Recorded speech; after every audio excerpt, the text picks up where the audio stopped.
YouTube'un alternatifsiz en büyük prefabrik ev inceleme kanalına hoş geldiniz. Hepinizi hürmetle selamlıyorum sevgili dostlarım.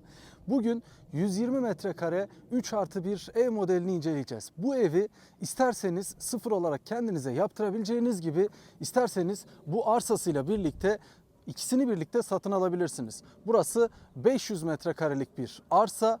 Bir site içerisinde bulunuyor. İçerisinde işte çocuk oyun alanları, havuzu gibi detayları bulunuyor. İzmir'in Menderes ilçesinde bu şekilde de satın alabilirsiniz. Evimizin dış tarafı 120 metrekarelik evin dış tarafı mantolamalı, duvar araları ise yüksek densiteli taş yünüyle yalıtımlıdır. Evimizin yan tarafından da görünüşünü göstermek istiyorum. Yukarısı bakın paçalı çatı şeklinde, birbirinin üstüne yaslanmış çatılar şeklinde. Yan tarafları krem beyaz, ön tarafında da ahşap ve antresit karolajlı PVC'lerini görüyorsunuz. PVC'ler Fratpen marka. Ön tarafta çok geniş bir verandası bulunuyor. Alt taraftan da su basmanıyla 100 santim yani 1 metre yukarıda yer alıyor. 4 yıl kullanılmış ev olmasına rağmen herhangi bir yerinde dökülme ya da renk atması gibi bir şey göremedim. Eve detaylıca içinden de bakacağız. Arka tarafından da yine bu yükseklik olan yerdeki görünüm devam ediyor. Rengi evin bütünü olarak gerçekten birbirine çok uyumlu renklerden oluşuyor. Belirttiğim gibi bu evi sıfır olarak da yaptırabilirsiniz. Avcı Prefabrik zaten zeminden anahtar teslime kadar tek elden yapıyor. İsterseniz bu arsayla birlikte elektriği, suyu falan var zaten. 500 metrekarelik arsa içerisinde de bu evi satın alabilirsiniz. Evin dış kaplaması, mantolaması gayet şık görünüyor. 4 yıllık bir ev burası. Mantolama detaylarına yakından da bakabilmeniz için gösteriyorum. Yine mutfak tarafında sürgülü camı görüyorsunuz. Arka taraftaki iki odanın da pencereleri bu tarafta. Alt tarafta bu su basmanın olduğu yerde de yine taş efektli güzel görseli olan kaplamayı görüyorsunuz. Yukarılarda led aydınlatma, verandanın üstü de bu şekilde kapalı. Etrafında da yine burada profil demirleriyle yapılmış durumda. Evin yan taraftan görüntüsü hoş görünüyor. Evin iç tarafına geçmeden size diğer yan tarafını da göstermek istiyorum. Yukarıda sandviç panel kullanıldı ve yüksek çatı yapıldı. Bu size tabii ki yağmur sesi ve yalıtım anlamında pozitif katkı sağlayacaktır. Evin renk bütünlüğü bu açıdan da devam ediyor. Yüksek ve geniş bir cumba yapılmış. Gerçekten göze hoş gelen bir ev incelemesiyle devam ediyoruz. Bu çatı modeli benim de çok hoşuma gidiyor. Böyle birbirinin üstüne yaslanmış gibi duran çatı modeli. Cumbanın çıkıntısıyla, sundurmasıyla birlikte çok güzel bir görüntü yapıyor. Antrasit renkli PVC doğraması ve ahşap rengi içeri taraftaki bu süs detaylarıyla güzel bir veranda ortamı sağlanmış. Veranda bölümü oldukça geniş. Yan taraftaki profil demirleriyle de yine renk uyumu içerisinde. Aydınlatma tabii ki led lambayla yapılıyor. Burası da evin verandası, gerçekten geniş bir alan oluşmuş durumda. PVC'ler olabildiğince yüksek ve geniş yapılmış ki evin iç tarafına daha fazla aydınlık sağlansın. Veranda tarafı da yine aynı şekilde geniş PVC ile yapıldı. Burada yine ceviz rengi antrasit bir çelik kapı görüyoruz. Bu büyük verandanın hemen buradaki camın arkasında da mutfak yer alıyor.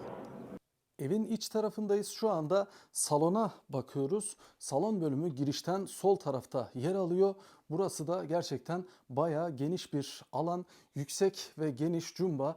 Bakın harika bir size alan sağlıyor. Burada hoş vakit geçirebilmeniz için ferah bir ortam sağlıyor. Salon bölümü geriye doğru geliyor. Burada biraz daha geniş led lambalar kullanıldı. Salon tarafından koridora geçerken buradaki holde yine güzel bir dolabınız bulunuyor yüklük anlamında. Salonun bir duvarı antrasit olarak yapıldı. Buraya televizyon köşesi olarak. Yine yan tarafında da bir penceresi daha bulunuyor. Salon oldukça ferah ve havadar bir ortamda. İçerisi beyaz renk tercih edilmiş. Gayet ferah olmuş o da. Salona geçtiğiniz zaman sol tarafa doğru bakın, salon mutfak aynı yerde. Ancak hani mutfak biraz uzak yapıldığı zaman salondan sanki ayrıymış gibi oluyor. Oturma alanınızda sizi etkilemiyor. Bakın buradan yine sağ tarafta mutfak bölümü var. Sanki ayrıymış gibi oluyor orası da. Geniş bir salon alanı. Şimdi mutfak tarafına doğru geçtiğiniz zaman da high glass mutfak dolaplarını görüyoruz.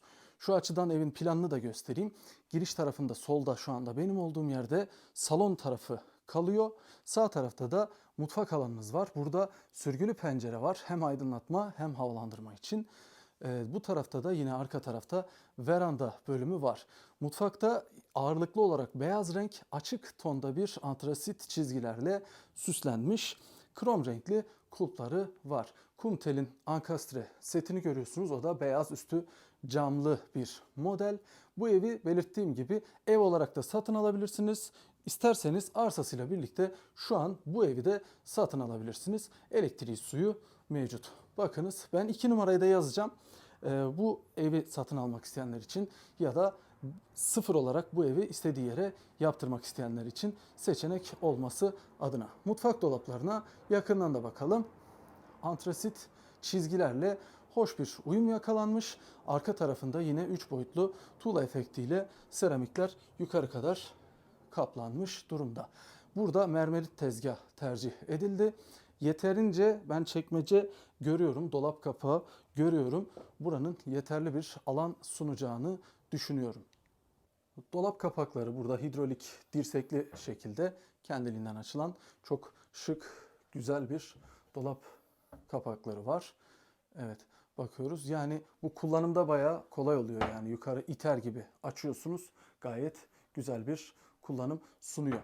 Buradaki sürgülü pencere de gerçekten her evde mutlaka yapılmasını istediğim bir detay. Sineklikleri de takılmış şekilde hemen arkanızda da verandanın penceresi olduğu için güzel bir, ferah bir ortam sağlanmış oluyor. Doğrudan buradan bahçenizi seyredebiliyorsunuz. Ev 3+1, şu an salondayız. Diğer odalara doğru geçiyoruz. Odalara geçerken bu geniş holün ortasında yüklük dolabı bulunuyor. Bu dolabın içerisine gayet güzel elbiselerinizi asabilirsiniz ya da normal yastık, yorgan şeklinde kullanabilirsiniz. Gayet güzel bir dolap yapılmış durumda.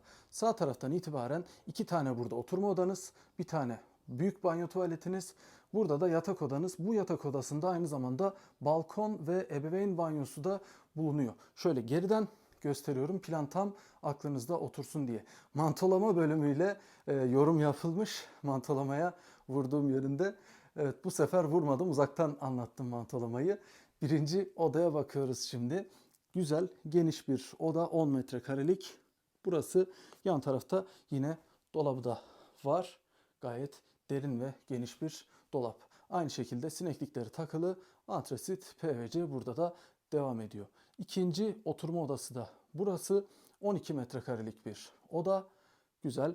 Yine burada standart lake boyalı güzel şık bir kapı bulunuyor.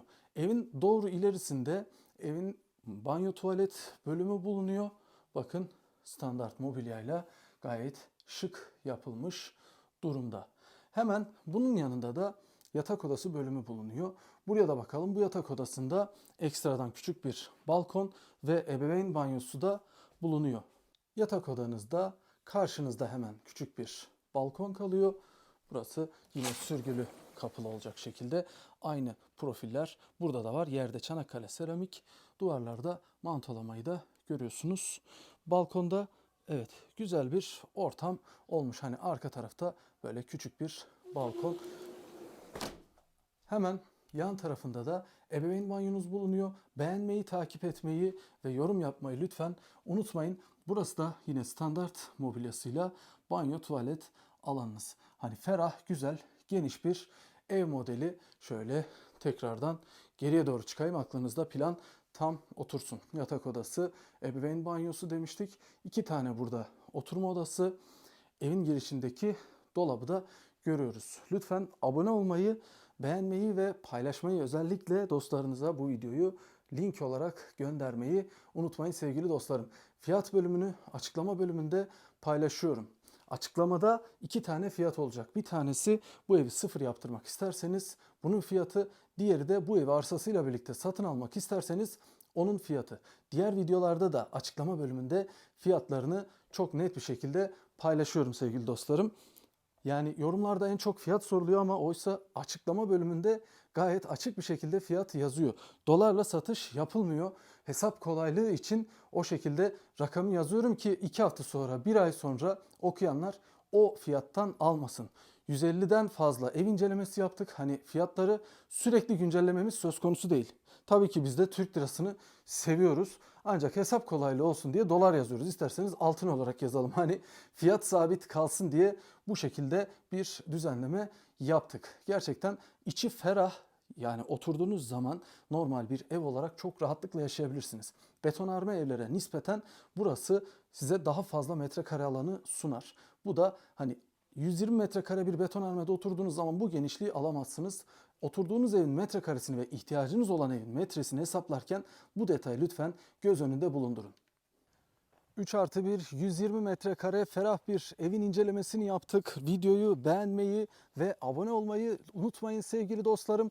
Bir sonraki videoya kadar sağlık ve esenlikle kalmanızı diliyorum.